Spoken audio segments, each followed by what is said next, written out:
যোগদান কৰি কি কাম বা কি ভাল পায়?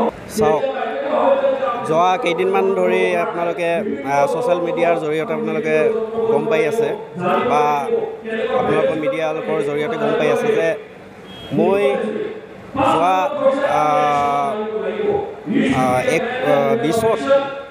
19 আৰু 20ৰ মাজত মই BPF যোগদান কৰিছিলোঁ আৰু BPF যোগদান কৰি মই তাত ব্লকৰ অৰ্গেনাইজিং ছেক্ৰেটাৰী হিচাপে কাম কৰিছিলোঁ।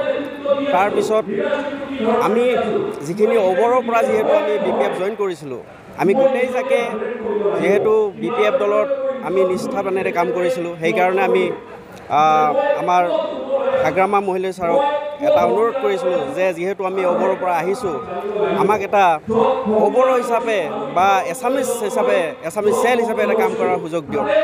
আৰু বহুত দিনৰ প্ৰচেষ্টাত ছাৰে আমাক কৈছিলে যে ঠিক আছে আপোনালোকে চেষ্টা কৰক। আৰু তেতিয়া আমি এখন কমিটি গঠন কৰিছিলোঁ।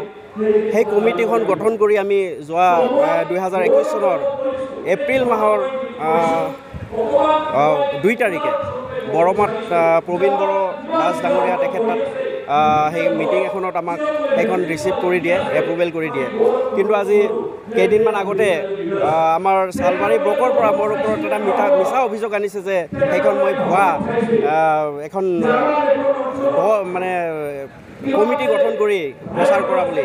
কিন্তু মই যেতিয়া সিহঁতে মোৰ নামত কেছ এটা দিছে আমাৰ হালবাৰী ব্লকৰ পৰা আমাৰ বাবাৰী আউটপোষ্টত, তেতিয়া মই তাতে যিখিনি এভিডেঞ্চ লাগে মই সেইখিনি জমা কৰিছিলোঁ আমাৰ প্ৰশাসনৰ তাত জমা কৰি মই তাত কিন্তু এটা ভুল সিহঁতে আৰু কৈছে যে প্ৰথমতে কৈছে সিহঁতে যে মই ব্লকৰ অৰ্গেনাইজিং ছেক্ৰেটাৰী, কিন্তু যিখন সিহঁতে এজাহাৰ দিছে তাত মই কোনো দলৰ সদস্য নাছিলোঁ বুলি তেখেতসকলে মোক থানাত এজাহাৰখন দিছিলে।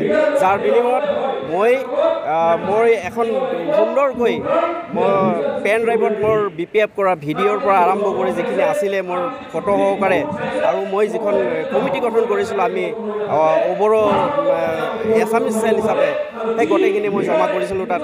আৰু আজিলৈকে হয়তো সেইটো বস্তু তদন্ত কৰি আছে, কিন্তু মই নাজানো। কিন্তু মোৰ এটা দুখ লাগিছে যে আমি নিষ্ঠা আৰু সততাৰে কাম কৰিছিলোঁ BPF, বহুত নকৰা কাম আমি কৰিব লগা হৈছিলে। কিন্তু আজি কিয় মোক ইমান প্ৰতাৰণা কৰিলে, মোক নানান ধৰণৰ বেয়া কমেণ্ট কৰিছে, আজি মোক বচি থকা এজন মানুহ বুলি মোক কৈছে তাত হালবাৰীৰ হেৰিৰ পৰা। সেইকাৰণে মই বহুত দুখিত হৈ আজি মই UPPL যোগদান কৰিছোঁ। আৰু UPPLৰ একচুৱেলি যিখিনি নীতি আদৰ্শ হয় নিশ্চয় ভাল বুলি মই গম পাওঁ। কিন্তু মই ইমান দিনে যিহেতু BPFত কাম কৰি আছিলোঁ, ইমান দিনে আমি 2021 পৰাই প্ৰায় আমি বহি থাকিলোঁ। আমাক কিন্তু যিটো এটা অভিযোগ দিছে, আচলতে আমি চেলটো আমি কাম কৰা বা কিবা বুলি ভাবিছে সিহঁতে, কিন্তু আমি তেতিয়াৰ পৰা যেতিয়া আমাক এছামিছ চেলটো বনালোঁ তেতিয়া আমাক মাহিমাৰ চকুৰে চালে। তেতিয়াৰ পৰা আমি ডিষ্ট্ৰিক্টবিলাক গঠন কৰিবলৈ ওলাইছিলোঁ। সিহঁতে এটা ভুল কৰি আছে যে ভিডিঅ'টো আপোনালোকে এবাৰ ৰিপিট কৰি চাওক। মই সেই যিখন কমিটি কৰিছিলোঁ আমি সেইখন কোনো কাৰ্যকৰীয়ে নহ'ল, কোনো কাম কৰিলেও সুবিধাই নিদিলে। এতিয়া সুবিধা নিদিলে যিহেতু সেই কমিটিখন সেনেকৈ থাকি গ'ল। আজি আপোনাৰ যিখিনি BPF কৰ্মীৰ ফালৰ পৰা কৈ আছে যে মিছা এখন কমিটি, সিহঁতে কেনেকৈ গম পাব মিছা কমিটি বুলি? মই যদি প্ৰমাণ নাথাকিলে আজি মই জেল খাব লগাহেঁতেন। মোৰ প্ৰমাণ থকাৰ কাৰণে মই আজি জমা কৰিব পাৰিছোঁ। কিন্তু তেতিয়াৰ পৰা আমাক কোনো সুবিধা নিদিলে ডিষ্ট্ৰিক্ট গঠন কৰাত, বা আমাক আৰ্থিকভাৱে সহায় নকৰিলে, যাৰ কাৰণে আমি আজিলৈকে বহি থাকিলোঁ আমাৰ যিখিনি চেলৰ মানুহ আছিলে। আৰু অচিৰে আমাৰ এই চেলবিলাকত যিখিনি আছিলে আমাৰ ওলাই গৈছে, হয়তো অন্য দলতো গ'ল দুজনমান। আৰু অচিৰে আমাৰ এই চেলত যিখিনি আছিল BPF চেলত, এইখিনি BPF ত্যাগ কৰি অচিৰে এটা ভাল চিন্তা কৰিব বুলি মই আশা কৰোঁ। আৰু মই অনুৰোধ কৰোঁ যে তেখেতসকলেও মোৰ লগত আহি আজি UPPL দলত যোগদান কৰক। মই হয়তো নিশ্চয় আমাৰ BTR চিফ প্ৰমোদ বড়ো ডাঙৰীয়াৰ লগত কথা পাতি মই হয়তো কিবা এটা ভাল পদক্ষেপ BTC বাখীলৈ বা অনাবড়ো ৰাইজলৈ বা এছামিছ ৰাইজলৈ মই এটা ভাল সুখবৰ কঢ়িয়াই অনাৰ কাৰণে মই চেষ্টা কৰিব পাৰিম। মোৰ এটা প্ৰচেষ্টা আছিলে, মই কেইবছৰমান আগৰ পৰাই মই আছু এজন প্ৰেছিডেণ্ট আছিলোঁ। মই আছু ত্যাগ কৰি মই অবৰো কৰিছোঁ। অবৰো আচলতে এটাই কাৰণ যে আমি যিহেতু অবৰৰ ৰাইজৰ স্বাৰ্থত আমি এটা কাম কৰিব ওলাইছিলোঁ যে অবৰৰ ৰাইজেও যাতে এই দলৰ পৰা বা এই ৰাজনৈতিক দলৰ পৰা কিবা এটা মুনাফা আদায় কৰিব পাৰে বা কিবা সুফল পায়, তেনেকুৱা এটা আশা আছিলে। কিন্তু নেক্সট সময় পৰ্যায়ত আমি গম পালোঁ যে অৱৰ যদি বনালে তেতিয়া একেবাৰে নিষ্ক্ৰিয় হৈ থাকিল, যাৰ কাৰণে আমি চক্ৰ দাস আমাৰ শালবাৰী সমষ্টিৰ চক্ৰ দাসক আমি জিতাবলৈ সক্ষম হৈছিলোঁ যদিও তেখেতৰ কাৰণে আমি আমাৰ বৰ্তমানৰ মুখ্যমন্ত্ৰী হিমন্ত বিশ্ব ছাৰৰ তাত আমি গৈ তেখেতৰ কাৰণে BPF-ত EM এজন দিয়াৰ কাৰণে আমি অনুৰোধ জনাইছিলোঁ। তেতিয়া হাগ্ৰামা মহিলাৰী ডাঙৰীয়া আছিলে আৰু সেই সময়তে লাফুকিয়ল ডাঙৰীয়া আমাৰ লগত আছিলে, তাতে সেই কামটোত আমাক সহযোগ কৰিছিলে যে চক্ৰ দাসকো এটা EM দিয়ক বুলি।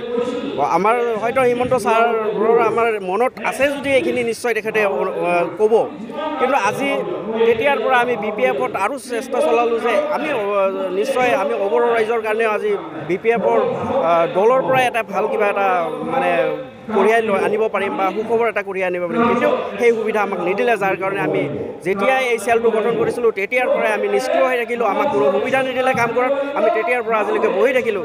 কিন্তু মই সেই দিনাখন যেতিয়া আমি আলোচনাৰ মাধ্যমত যেতিয়া মই এই দল ত্যাগ কৰিলোঁ, তেতিয়া কিন্তু মোৰ ওপৰত মিছা মিছা অভিযোগ দি তেখেতসকলে আউটপোষ্টত এখন মোৰ এজাহাৰ দিছে আৰু সেই এজাহাৰৰ ভিত্তিত মোক মাতিছিলে থানালৈ, আৰু মই থানাত গৈ তেতিয়া মোৰ যিখিনি এভিডেঞ্চ আছে মই সেইখিনি জমা কৰিছিলোঁ যে আচলতে মই ভুৱা BPF নাছিলোঁ, মই সত্যতাত কাম কৰিছিলোঁ, মই অন্তৰেৰে কাম কৰিছিলোঁ, কিন্তু মোক আজি মিছা এটা ভুৱা BPF বুলি যিটো প্ৰচাৰ কৰিছে মই খুব দুখিত হৈছোঁ, যাৰ কাৰণে আজি নিশ্চয় এই UPPL দলত আজি মই যোগদান কৰিলোঁ। এইটোৱেই কাৰণ যে মই আচলতে গাঁৱত পচি থকা এজন ব্যক্তি নে মই কিবা এটা ৰাইজৰ কাৰণে কৰিব পাৰোঁ, সেইকাৰণে মই দেখুৱাৰ কাৰণে মই এটা চেষ্টা কৰিম, আৰু অনাগত দিনত অন্ততঃ মোৰ এটা দুখ যিহেতু মই আঘাত পাইছোঁ, সেইকাৰণে মই তাৰ চেষ্টা মই এই UPPL দলৰ পৰা মই কৰি মই ৰাইজক দেখুৱাম যে আচলতে মই এজন কৰ্মী হয় নে নহয়।